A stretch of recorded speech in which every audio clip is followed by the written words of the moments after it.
Muito bom dia, ou boa tarde, boa noite, consoante o lugar em que se encontram. São todos muito bem-vindos. Vamos então iniciar a nossa palestra número 35, que tem por título Quem é santo, seja santificado ainda. Portanto, vamos dar continuidade ao tema que começámos no estudo passado. Então, eu ia pedir que todos se colocassem em posição para podermos falar com Deus. Querido Deus, eterno Pai que está nos céus, louvado e santificado seja o seu nome. Aqui estamos, Senhor, gratos pela vida, pela saúde, porque se não fosse o sacrifício e o derramamento do sangue de Jesus por nós, nenhum de nós poderia estar aqui. Portanto, tudo o que temos e somos devemos ao Senhor, ao seu grande sacrifício por nós. E queremos suplicar ao Pai que o Senhor venha falar conosco, nos venha esclarecer algumas dúvidas, também tranquilizar o nosso coração, que o seu Espírito se faça presente aqui com grande poder, é o que lhe suplicamos, mas também, Senhor, nos lembramos daqueles que estão doentes e daqueles que estão a cuidar dos doentes, que o Senhor fortaleça cada um deles, que lhes dê ânimo, que lhes dê o bálsamo de Gileade, que o Senhor cuide de cada situação difícil. É o que lhe suplicamos humildemente em nome de Jesus. Amém.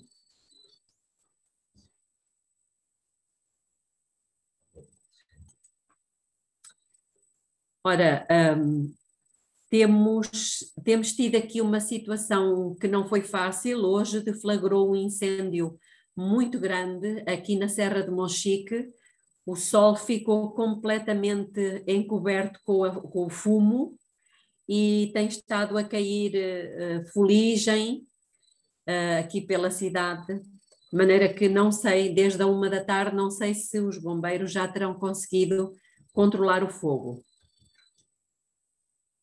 Mas vamos então dar continuidade ao nosso estudo. Oremos por estas pessoas que têm estado a passar momentos difíceis, também pelos bombeiros, porque coitados são aqueles que estão na linha da frente e não é fácil.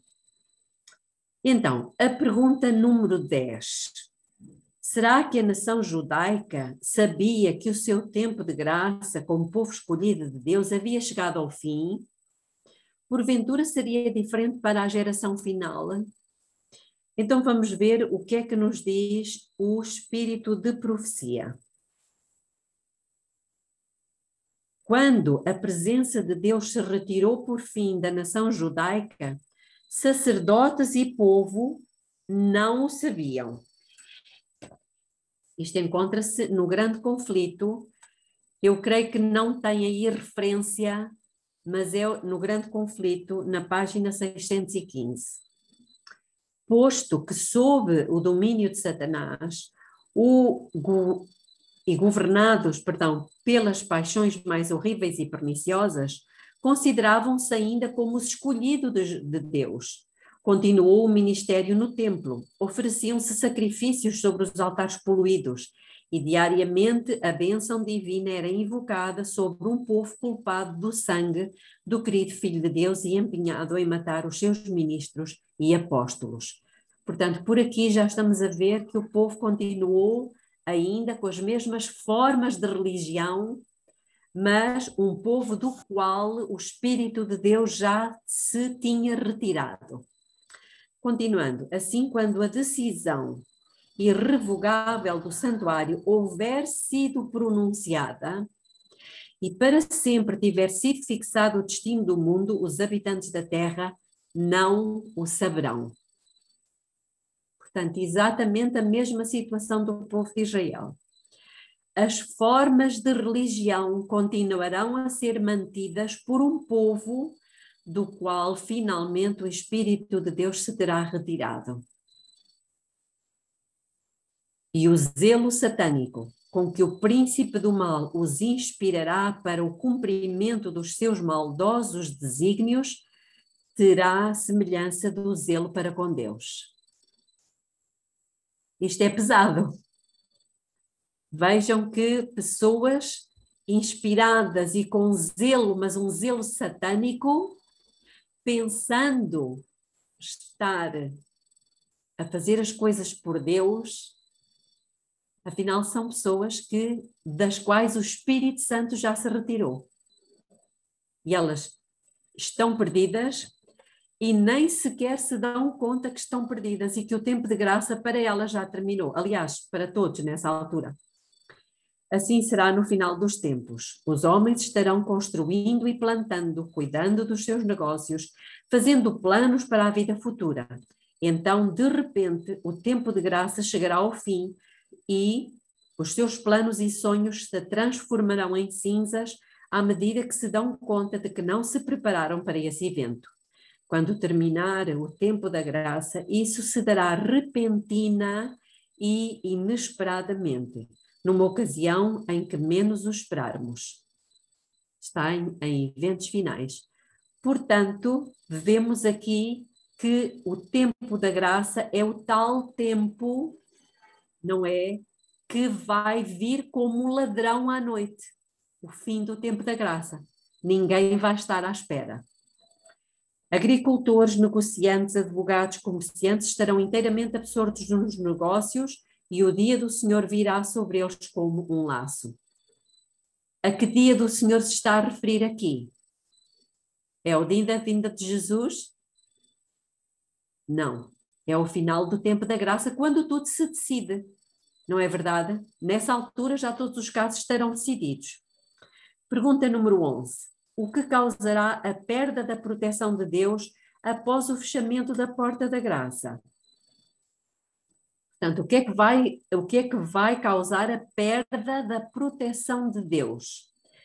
Vamos ver então. Não podemos saber quanto devemos a Cristo pela paz e proteção de que gozamos. É o poder de Deus que impede que a humanidade passe completamente para o domínio de Satanás. Fazendo um parênteses, lembram-se do Deus de Abraão, de Isaac e de Jacó? Lembram-se o que é que faz o Deus do Jacó? Ele segura, não é? Segura a natureza, a nossa natureza carnal, para que ela não se precipite numa estrada de destruição. Então, é exatamente o que está aqui. É o poder de Deus que impede que a humanidade passe completamente para o domínio de Satanás. Os desobedientes e ingratos têm grande motivo de gratidão pela misericórdia e longanimidade de Deus, que contém o cruel e pernicioso poder do maligno. Nós tínhamos lido esta citação quando estudámos o Deus de Abraão, o Deus de Isaac e o Deus de Jacó. Esta citação é do grande conflito. Quando, porém, os homens passam os limites da clemência divina, a restrição é removida. A restrição, lá está, aquele que restringe, que segura. Deus não fica em relação ao pecador como executor da sentença contra a transgressão, mas deixa entregues a si mesmos os que rejeitam a sua misericórdia para colherem aquilo que semearam. Cada raio de luz rejeitado, cada advertência desprezada ou desatendida, cada paixão contemporizada, cada transgressão da lei de Deus é uma semente lançada, a qual produz infalível colheita. O Espírito de Deus persistentemente resistido é, afinal, retirado do pecador, e então poder algum permanece para dominar as más paixões. Cá está, o tal poder que domina, que restringe as más paixões da alma, e nenhuma proteção contra a maldade e inimizade de Satanás. A destruição de Jerusalém constitui tremenda e solene advertência a todos os que estão tratando levianamente com os oferecimentos da graça divina e resistindo aos rogos da misericórdia de Deus. Jamais foi dado um testemunho mais decisivo do ódio ao pecado por parte de Deus e do castigo certo que recairá sobre o culpado. Então, qual é esse exemplo, esse testemunho? É precisamente a destruição de Jerusalém. E então eu aconselho a que todos possam ler ou reler o primeiro capítulo do Grande Conflito, para podermos ter exata noção, assim, exata noção não, uma ténue sombra, como Ellen White diz que é uma ténue sombra da destruição do mundo. Pergunta número 12. Sobre que base pode Deus fechar a porta da graça para as nações e para o mundo? Isto é um pouco à semelhança do que vimos há pouco na citação que nós lemos. Então, no comentário bíblico diz: está rapidamente chegando o momento em que estará completa a iniquidade dos transgressores. Deus dá às nações certo tempo de graça. Ele envia luz e evidências que, se recebidas, as salvarão, mas que, se recusadas, como os judeus recusaram a luz, farão com que caiam sobre elas a indignação e o castigo. Se as pessoas se recusarem a ser beneficiadas e escolherem as trevas em vez de luz, colherão os resultados da sua escolha. E diz-nos, ainda no comentário bíblico, volume 4, o professo mundo cristão está avançando da mesma forma que a nação judaica, de um grau de pecaminosidade para o outro maior, recusando advertência após advertência e rejeitando, assim diz o Senhor, ao passo que dá crédito a fábulas de homens. O Senhor Deus logo se levantará em sua ira e derramará os seus juízos sobre os que estão repetindo os pecados dos habitantes do mundo de Noé. Aqueles cujo coração está inteiramente disposto a praticar o mal, como estava o coração dos habitantes de Sodoma, serão como eles destruídos.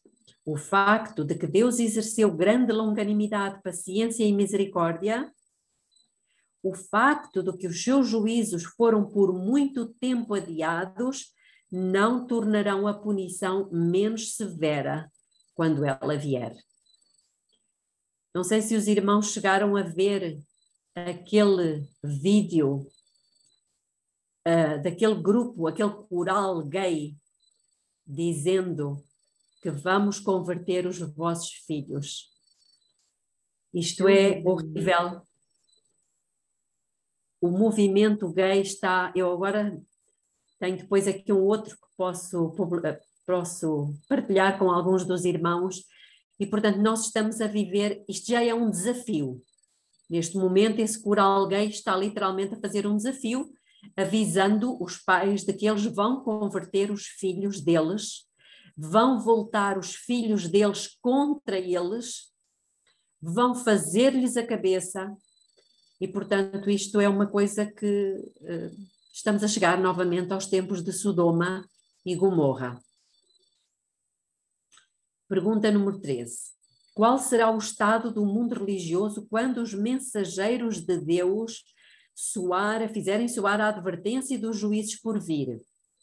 Então, isto quer dizer que o povo de Deus ainda vai fazer uma advertência final. É isso? Exatamente. Da mesma forma que antes de começar o juízo, a primeira fase do juízo, que foi o juízo aos mortos, houve uma proclamação naquilo que nós chamamos de clamor da meia-noite, portanto em 1843, 44, 45, portanto nessa altura, quando se começou a pregar que o juízo de Deus ia começar, começando precisamente pelos mortos, da mesma forma, a geração que estiver viva, ela vai ouvir a mesma pregação. Só que agora o povo de Deus vai dizer que está a começar o juízo aos vivos. Porque Deus não faz nada sem primeiro avisar os seus servos, os profetas. Portanto, o povo de Deus terá que saber o tempo em que está a viver e terá que estar preparado para fazer essa advertência, esse alto clamor. Agora já não vai ser o clamor da meia-noite, mas vai ser um alto clamor. Então, o que é que vai acontecer? Qual será o estado do mundo religioso quando os mensageiros de Deus fizerem soar essa advertência? Diz-nos, portanto, em Patriarcas e Profetas, quando os raciocínios da filosofia houverem banido o temor dos juízos de Deus, quando ensinadores religiosos estiverem a apontar no futuro para longas eras de paz e prosperidade, e o mundo estiver absorto em sua rotina de negócios e prazeres, plantando e construindo, banqueteando-se e divertindo-se, rejeitando as advertências de Deus e zombando dos seus mensageiros, então é que súbita destruição lhes sobrevirá e não escaparão. Eu tenho um hino, eu até vou escrever aqui, que está em espanhol e que faz referência a um hino muito bonito, que faz referência justamente a este quadro, quando a lei de Deus for anulada, quando se rirem, se burlarem, não é? Dos mensageiros e do Evangelho. Portanto, é um hino que tem a ver com a adoração da imagem. Ok? Eu vou escrever aqui para depois publicar no grupo. Pode ser, está em espanhol, mas não faz mal.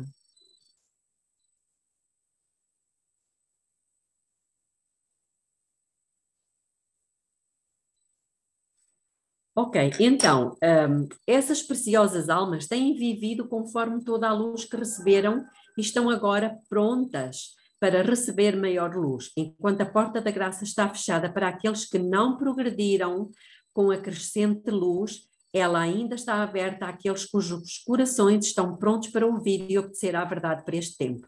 Em sentido geral, todos os dias a porta da graça se fecha para alguns, seja pela morte ou pela rejeição da verdade. A porta da graça se fechará por completo para o mundo quando Jesus concluir a sua obra de intercessão no santuário celestial, ou seja, quando todo habitante desta terra tiver feito a sua decisão, ou a favor de Deus ou contra ele. Pergunta número 15.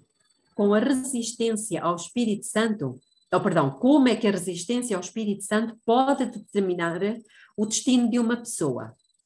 Então, a resistência ao Espírito Santo se dá quando a pessoa valoriza algo da carne e do mundo mais do que um relacionamento de fé com Jesus. A princípio, pode haver uma tentativa de preencher a lacuna entre os dois mundos, mantendo uma fachada de santidade ou religiosidade para acalmar a consciência. Inevitavelmente, a distância entre Deus e o mundo se amplia e a alma toma uma decisão final a favor ou contra a presença, a amizade e o amor e a justiça de Cristo.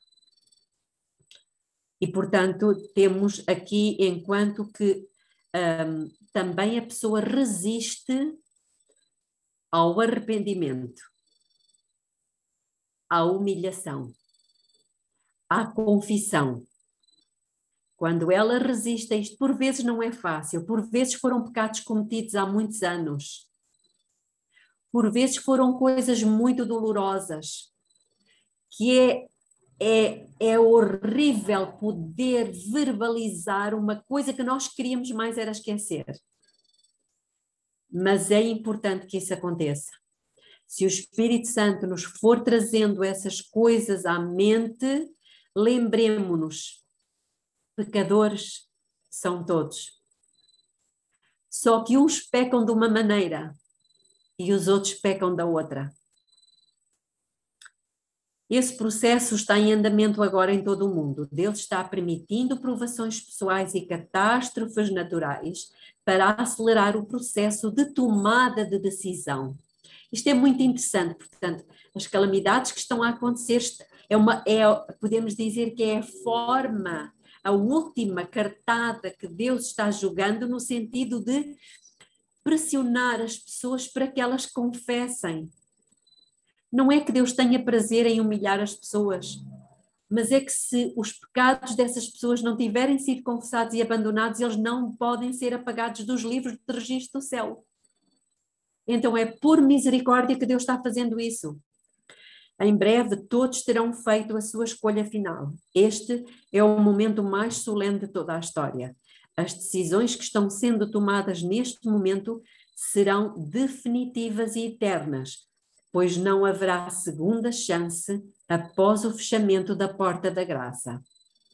É por isso que precisamos trabalhar rapidamente para alertar o mundo sobre a destruição que se aproxima. E uma coisa que eu gostava de dizer, neste momento, eu creio que há ainda muita resistência à confissão e ao arrependimento. Não é que as catástrofes, elas sirvam, elas não são tanto para o povo de Deus. As calamidades e as catástrofes são mais para o mundo. Porquê? Porque o povo de Deus conhece estas coisas, o mundo não conhece.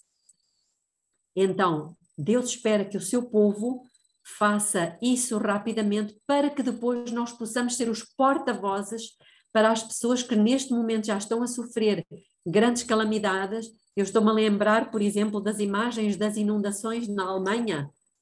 Alguém por acaso viu isso? Tremendas, tremendas, tremendas, coisas impressionantes. Alemanha, Bélgica, inclusivamente Suíça, em Zurique, enfim. Pergunta 16. Qual é a obra do povo de Deus durante estes últimos momentos do tempo da graça? Então, diz Lucas 10:2, e dizia-lhes: grande é em verdade a seara, pois há muitos que precisam ouvir as boas novas da salvação, mas os obreiros, aqueles que estão dispostos a proclamar a mensagem da salvação, são poucos. Rogai em oração, pois, ao Senhor da seara, para que envie obreiros para a sua seara. Talvez é uma oração que nós dificilmente fazemos, não é? Normalmente nós não oramos sobre isso, para que Deus traga mais obreiros para a sua seara. E é bom que o façamos. Então, no livro dos Atos dos Apóstolos diz o seguinte: em todo o mundo, homens e mulheres olham atentamente para o céu. De pessoas ansiosas por luz, graça e pelo Espírito Santo, sobem orações, lágrimas e indagações. Muitos estão no limiar do reino, esperando somente serem recolhidos. Essas pessoas estão à espera do quê?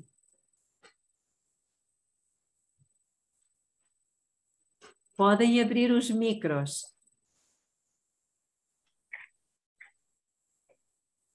Estão à espera que a mensagem lhes seja dada. Estão à espera de pessoas como nós. Estão carecas de saber estas coisas. E que precisam falar, dando mensagens de esperança, irmãos, mensagens de esperança. O fim ainda não chegou, ainda há tempo. Deus é poderoso, Ele ainda está de braços abertos. A graça está disponível. O Espírito ainda está sendo derramado, portanto, ainda temos tempo. O tempo de graça está terminando agora, a colheita da terra está madura e alguns ainda estão no vale da decisão. E é a esses que precisamos ir enquanto a porta da graça ainda estiver aberta. Jesus não fechará a porta da salvação até que todo homem, toda a mulher e criança tenha tomado a sua decisão final a favor ou contra ele, como dizíamos há pouco. Em seguida, Jesus conduzirá a sua noiva para habitar seguramente no esconderijo do seu santuário. Jesus sairá do seu lugar para derramar as 7 últimas pragas sobre aqueles que desprezaram a sua lei de amor, enquanto os seus amados estarão refugiados em segurança pela fé no seu pavilhão no santuário celestial. Não é bonito? Isto é muito bonito. Por isso Deus nos está convidando para entrarmos no refúgio do santuário, para que a nossa mente seja treinada a estar permanentemente voltada para o lugar santíssimo, acompanhando os passos que Jesus, o noivo, está dando. tomando a decisão de não pecar, seja qual for a tentação. Terminamos o nosso capítulo 10. 10, não é verdade? E vamos fazer uma oração, depois vamos abrir para a partilha de ideias. Pode ser? Já temos uns minutos. Então, vamos orar. Querido Deus, eterno Pai que está nos céus, maravilhoso Senhor que nós temos, que nos convida, que nos incentiva, que nos traz esta mensagem de esperança e que nos está incentivando a podermos falar a todos aqueles que estiverem disponíveis para ouvir. Dê-nos sabedoria, Senhor, dê-nos tato, dê-nos corações sensíveis, dê-nos domínio próprio, para que nós possamos falar quando devemos falar e possamos calar quando tivermos que ficar em silêncio. Conceda ao Pai o seu Espírito sobre todos estes irmãos que estão aqui, que o Senhor tranquilize o coração deles, que o Senhor os conforte, mesmo se alguns de nós já tomamos algumas decisões erradas, que o Senhor nos ajude a confiar na sua bondade e na sua misericórdia. Que haja sobre nós um derramamento do seu Espírito com tanta intensidade que nenhum de nós vai conseguir ficar calado. Que o Senhor nos dê o poder para falar, que nos dê a humildade para expressar a sua vontade, refletir o seu caráter, e que o Senhor nos conceda a certeza de que nunca, nunca jamais nos abandonará. Tudo isto lhe pedimos e agradecemos humildemente em nome de Jesus. Amém. Amém.